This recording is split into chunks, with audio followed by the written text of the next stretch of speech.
ఆంధ్రజ్యోతి చూస్తే ఆంధ్రజ్యోతిలో ఆదివారం హుజూర్నగర్లో జరిగిన సన్నబియ్యం ప్రారంభోత్సవ కార్యక్రమంలో లబ్ధిదారులతో సీఎం రేవంత్ రెడ్డి, మంత్రులు కోమటిరెడ్డి, సీతక్క, ఉత్తమ్ కుమార్ రెడ్డి, పొంగులేటి శ్రీనివాసరెడ్డి, శ్రీధర్ బాబు, స్పీకర్ ప్రసాద్ కుమార్, మండలి చైర్మన్ గుత్తా సుఖేందర్ రెడ్డి ఫోటో కనిపిస్తోంది. సో నిన్న తెలంగాణ వ్యాప్తంగా నిన్న హుజూర్నగర్ నుంచి సన్నబియ్యం ప్రారంభించారు. సూర్యాపేట పేదలకు ఇక పండగనే 3 కోట్ల మందికి ఉచితంగా సన్నబియ్యం. చరిత్రలో శిలాశాసనంలా నిలిచిపోయే పథకం. ఏ ప్రభుత్వం వచ్చినా దీనిని కొనసాగించాల్సిందే. 21,000 కోట్ల వడ్లను తాకట్టు పెట్టిన గత ప్రభుత్వం 7,000 కోట్ల ధాన్యం వేలం వేస్తే వచ్చింది 3,000 కోట్ల ధాన్యమే. అయితే నల్గొండకు నీరివ్వాలనే ఆలోచన బీఆర్ఎస్కు లేదు. ఎస్ఎల్బీసీని పట్టించుకోలేదు. ఓట్లు సీట్లు పైన వారి ధ్యాస. కాళ్ళల్లో కట్టెబెట్టి కింద పడేయాలని చూస్తున్నట. ఇక మా కార్యకర్తలు కళ్ళల్లో కారం కొడతారు సీఎం రేవంత్. సన్నబియ్యం పథకాన్ని ప్రారంభించిన ముఖ్యమంత్రి. సన్నబియ్యం అన్నంతో రాష్ట్రంలోని పేదల ఇళ్లలో ఇక ప్రతిరోజు పండగ రోజు కానుంది. ముఖ్యమంత్రి రేవంత్ రెడ్డి కామెంట్ చేస్తూ ఇక శ్రీమంతుల ఇళ్లలో తినట్లే పేదల ప్రజలు కూడా ప్రతిరోజు సన్నబియ్యం తినేలా చేయాలనే సంకల్పంతోనే రాష్ట్రంలోని 3 కోట్ల మంది ప్రజలకు ఉచితంగా సన్నబియ్యం అందించే పథకాన్ని ప్రారంభిస్తున్నామంటూ చెప్తూ రాష్ట్ర ప్రభుత్వం పేదలకు రేషన్ కార్డులపై సన్నబియ్యం అందించే పథకాన్ని ఉగాది రోజున ఆదివారం సాయంత్రం సూర్యాపేట జిల్లా హుజూర్నగర్లో సీఎం ప్రారంభించారు. పౌర సరఫరాల శాఖ మంత్రి ఉత్తమ్ కుమార్ రెడ్డి ఆధ్వర్యంలో నిర్వహించిన సభావేదిక నుంచి హుజూర్నగర్ నియోజకవర్గానికి చెందిన 10 మంది లబ్ధిదారులకు సన్నబియ్యం సంచులను ఇచ్చారు. సో ఏప్రిల్ 2 లేదా 3న ముహూర్తం. మంత్రివర్గ విస్తరణపై గవర్నర్ సీఎం సమాచారం. ఉగాది సందర్భంగా జిష్ణుదేవ్తో రేవంత్ మర్యాదపూర్వక భేటీ అంటూ ఎస్సీ వర్గీకరణ, బీసీ బిల్లును ఇరువురి మధ్య చర్చ అంటూ వార్త కనిపిస్తోంది. ఒక్కసారి ఈ సన్నబియ్యం నిన్నటి ముచ్చట గురించి మనం పూర్తి స్థాయి విశ్లేషణ చేసుకుందాం.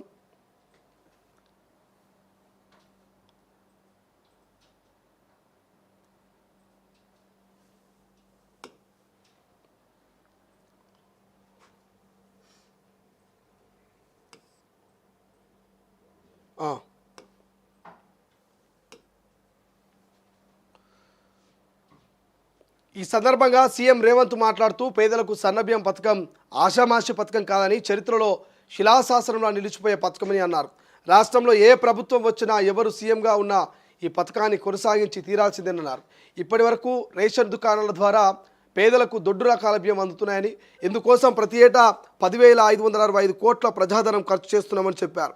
అయితే కాలక్రమేణా ప్రజలు దొడ్డు బియ్యం తినడం మానేయడంతో అవి పక్కదారి పడుతున్నాయని, దొడ్డు బియ్యం తిరిగి మిల్లర్ల ద్వారా మళ్ళీ ప్రభుత్వానికే వస్తున్నాయని గుర్తించినాం. దాన్ని కట్టడి చేయాలని భావిస్తున్నాం. ఆ మతనం నుంచే సన్నబియ్యం పంపిణీ చేయాలనే నిర్ణయానికి ప్రభుత్వం వచ్చిందంటూ తెలిపారు. గత ప్రభుత్వం 21,000 కోట్ల విలువైన ధాన్యాన్ని మిల్లర్ల వద్ద తాకట్టు పెట్టిందని సీఎం కామెంట్ చేస్తూ చివరకు 7,000 కోట్ల విలువైన ధాన్యానికి టెండర్లు వేస్తే ఇప్పటికీ 3,000 కోట్ల విలువైన ధాన్యమే వచ్చిందంటూ కామెంట్ చేస్తున్నారు. ఇక కేసీఆర్ ఆలోచన ఎందుకు చేయలేదు? మాజీ సీఎం కేసీఆర్ 10 ఏళ్లలో ఏనాడు పేదలకు సన్నబియ్యం ఇవ్వాలని ఆలోచన చేయలేదంటూ రేవంత్ విమర్శిస్తూ, పైగా రైతులు వరి వేయొద్దని, వరి వేస్తే ఉరేనని బెదిరించారు. కానీ తన ఫామ్ హౌస్లో మాత్రం 1000 ఎకరాలకు పైగా వరిని పండించున్నారు. ధాన్యాన్ని క్వింటాల్కు 4,500కు కావేరీ సంస్థ కొనుగోలు చేసిందని, తాను పూర్తి ఆధారంతోనే ఆరోపణలు చేస్తున్నట్టు తెలిపారు. రైతులకు మాత్రం మద్దతు ధర కూడా ఇప్పించకుండా కేసీఆర్ గోస పెట్టించారని ఆరోపణ చేశారు. తమ ప్రభుత్వం వచ్చిన తర్వాత రైతుల నుంచి ప్రతి ధాన్యపు గింజకు మంత్రి ఉత్తమ్ కుమార్ రెడ్డి మద్దతు ధర ఇప్పిస్తున్నారని, సన్నవడ్లు పండించిన రైతులకు అదనంగా 500 బోనస్ కూడా ఇప్పిస్తున్నారంటూ ప్రశంసించారు. ఈ ఏడాది రాష్ట్రంలోని అన్ని ప్రాజెక్టుల కింద కలిపి దేశంలోనే అత్యధికంగా వడ్లు పండించిన ఘనత తమ ప్రభుత్వాన్నంటూ కామెంట్ చేస్తూ, గత ప్రభుత్వం హయాంలో కట్టిన కాళేశ్వరం ప్రాజెక్టు కూలేశ్వరమైందని, 3 ఏళ్లలో 1,00,000 కోట్లు మొక్కరాని సీఎంతో ఆరోపించారు. 3 ఏళ్లలో 1,00,000 కోట్లు మొక్కారని సీఎం ఆరోపిస్తూ 3 ఏళ్లలో కూలిన ఏకైక వింత ప్రాజెక్ట్ అని ఎద్దేవి చేశారు. వారు చేసిన పాపాలకు ఉరేసిన తప్పులేదని వ్యాఖ్యానించారు. నల్లగొండ జిల్లాలో 3.60 లక్షల ఎకరాలకు సాగునీరిచ్చే ఎస్ఎల్బీసీ టన్నెల్ కాంగ్రెస్ హయాంలోనే 34 కిలోమీటర్లు పూర్తయిందని, గత 10 ఏళ్లలో బీఆర్ఎస్ పాలనలో తట్టేడు మట్టి కూడా తీయలేదంటూ విమర్శించారు. మళ్ళీ తమ ప్రభుత్వం వచ్చాకే పనులు తిరిగి ప్రారంభిస్తామంటూ గుర్తు చేశారు. బీఆర్ఎస్కు ఈ జిల్లా ఓట్లు సీట్లు తప్ప నీళ్ళివ్వని చిత్తశుద్ధి లేని ప్రభుత్వం గత ప్రభుత్వం అంటూ ఆరోపించారు. రైట్, ఇది మొత్తం మీద నిన్న సన్నబియ్యం పథకం చాలా లాంఛనంగా చాలా ప్రతిష్టాత్మకంగా మేము లాంచ్ చేస్తున్నామంటూ ముఖ్యమంత్రి రేవంత్ రెడ్డి చెప్పిండు. సో ప్రతి అర్హులు ఎవరైతున్నారో అర్హులందరికీ కూడా ప్రతి ఇంట్లో ఒక్కొక్కరికి 6 కిలోల చొప్పున సన్నబియ్యం పంపిణీకి నిన్న రాష్ట్ర ప్రభుత్వం శ్రీకారం చుట్టింది. సో 1వ తారీఖు నుంచి రాష్ట్రంలో ఉన్నటువంటి నిరుపేద కుటుంబాలు ఎవరైతే అర్హులు ఉంటారో ప్రతి ఒక్క అర్హునికి కూడా మనిషికి 6 కిలోల చొప్పున సన్నబియ్యం పంపిణీకి శ్రీకారం చుట్టారు. సో ఈ సన్నబియ్యం ఎందుకు పంచాలనుకున్నారు, మరి గత ప్రభుత్వానికి ఎందుకు ఆలోచన రాలే, ఈ ప్రభుత్వానికి ఎందుకు ఆలోచన వచ్చిందనేది మనం 2 నిమిషాలు మాట్లాడుకుంటే మీ అందరికీ తెలుసు. గత ప్రభుత్వంలో ఇచ్చినటువంటి ఆ దొడ్డు బియ్యం ఏవైతున్నాయో ఆ దొడ్డు బియ్యం 100కి 30% మాత్రమే ఆ దొడ్డు బియ్యం రేషన్ బియ్యాన్ని తిన్నటువంటి పరిస్థితి. నిజంగా నిరుపేదలై ఉండి కనీసం బియ్యం కూడా కొనుక్కోనటువంటి పరిస్థితిలో ఉన్నటువంటి వాళ్ళు ఎవరైతే ఉంటారో గత్యంతరం లేక ఏం చేయాలో అర్థం కాక ఆ దొడ్డు బియ్యాన్ని వాళ్ళు వండుకొని తిన్నటువంటి పరిస్థితి. కానీ చాలామంది మటుకు మాత్రం ఆ దొడ్డు బియ్యాన్ని అమ్ముకున్నటువంటి పరిస్థితి మనం చూసినాం. కొంతమంది ఇడ్లీ పిండికి అమ్ముకున్నారు, ఇంకొంతమంది అదే దొడ్డు బియ్యంతో వడియాలు వేసుకోవడం, ఆ దొడ్డు బియ్యంతో ఇంకేదేదో వాళ్ళు గారెలకో బూరెలకో లేకపోతే ఇంకో దానికో ముగ్గు కింద వాడడం, ఇట్లా చేసినటువంటి యాక్టివిటీస్ చూసినాం. ఇక బియ్యం ఇస్తున్నారు అనగానే వీడు డీలర్ అంటోడో లేకపోతే ఆ ఊళ్ళో ఎవడో ఇన్ఫార్మర్ గాడు ఆ మధ్యవర్తి దళారికి ఫోన్ చేయాలి, ఊళ్ళో ఇయ్యాల రేషన్ బియ్యం మంచిది అనగానే వాడు మధ్యవర్తి ఓ వ్యాన్ వేసుకొని వచ్చి ఇంటింటికి పోయి కిలోకు 10 రూపాయలు ఇచ్చి ఆ 6 కిలోల బియ్యాన్ని 60 రూపాయలకు వాడు కొనుక్కొని పోయేది.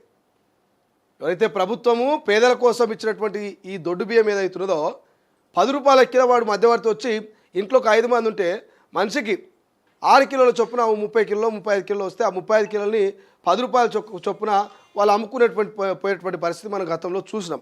సో ఇవన్నీ చూసినటువంటి ఈ రాష్ట్ర ప్రభుత్వం ఎట్లైనా చేసి దొడ్డు బియ్యానికి చెక్కు పెట్టాలి, సన్న బియ్యం పంపిణీ చేయాలి. దొడ్డు బియ్యం ఏ నిరుపేద కుటుంబం కూడా దాన్ని తినట్లేదు, దాన్ని స్వాగతించలేదు. కాబట్టి సన్న బియ్యం పంచాలన్నటువంటి కాన్సెప్ట్లోనే ముందుగానే సన్నాలు వేస్తే గతంలో ఒరేస్తే ఊరేనటువంటి ప్రభుత్వం, కానీ ఈ ప్రభుత్వం సన్నాలు వేస్తే 500 బోనస్ ఇస్తామని మొదట రైతులకు ఒక ఇంటి ఇచ్చి రైతులను సన్నాలను పండించే విధంగా ప్రోత్సహించిన తర్వాత ఆ సన్నాలను ఇప్పుడు తెలంగాణ ప్రజలకు అర్హులైన వారికి రేషన్ షాప్లో పంపిణీ చేస్తూ ఉన్నారు. సో ఇప్పటికైనా నిజమైనటువంటి అర్హులు ఎవరైతుంటారో ఈ సన్న బియ్యానైనా అమ్ముకోకుండా వాళ్ళు నిజంగానే వాళ్ళు తినడానికి ఉపయోగించుకుంటారు అనేది రాష్ట్ర ప్రభుత్వం ఆశిస్తూ ఉన్నది. సో మనం కూడా ఆశిద్దాం. మధ్యవర్తులు, ఈ డీలర్లు, ఈ బ్రోకర్లు ఎవరు కూడా ఈ అర్హులైనటువంటి నిరుపేద కుటుంబాలకు వచ్చేటువంటి సన్నబియ్యం మీద కన్నేయకుండా సన్నబియ్యం నిజంగానే అర్హులకు చేరి వాళ్ళ కడుపు నింపితే బాగుండనేది మేము కూడా ఆశిస్తూ ఉన్నాం. సో దయచేసి అర్హులు ఎవరు కూడా సన్నబియ్యాన్ని అమ్ముకోకండి. ప్రభుత్వం ఇప్పటికే నిఘా పెట్టింది, ఒక ప్రత్యేకమైనటువంటి యాప్ను కూడా క్రియేట్ చేసే ఆలోచనలో ఉన్నదట. ఈ సన్నాలు కనుక పక్కదారి పడితే ఒక ఫోటో తీసి పంపించాలన్నటువంటి ఒక యాప్ను క్రియేట్ చేసే ఆలోచనలో ఉన్నదట. కాబట్టి సో దయచేసి అర్హులైనటువంటి నిరుపేద కుటుంబాలు ఆ సన్నాలని తినడానికి ఉపయోగించను, కానీ అమ్మడానికో ఇడ్లీలకో దోశలకో ఈయనకో ఆనుకో సుట్టపోనుకో నేను వేసిస్తా అంటే ఊకోరు. సో ఖచ్చితంగా ఒక ఫోటో తీసి కనుక ప్రభుత్వానికి ఇస్తే దాని మీద యాక్షన్ ఉండే అవకాశం ఉంటుంది. డీలర్ల మీద కూడా మరి ఫోకస్ నజర్ పెట్టారు. కాబట్టి సన్న బియ్యాన్ని తినడానికి మాత్రమే వాడండి. గతంలో కాళేశ్వరానికి సంబంధించి ఉరేసినా తప్పులేదు కేసీఆర్ అంటూ నిన్న మాజీ ముఖ్యమంత్రిని కామెంట్ చేస్తున్నారు. అది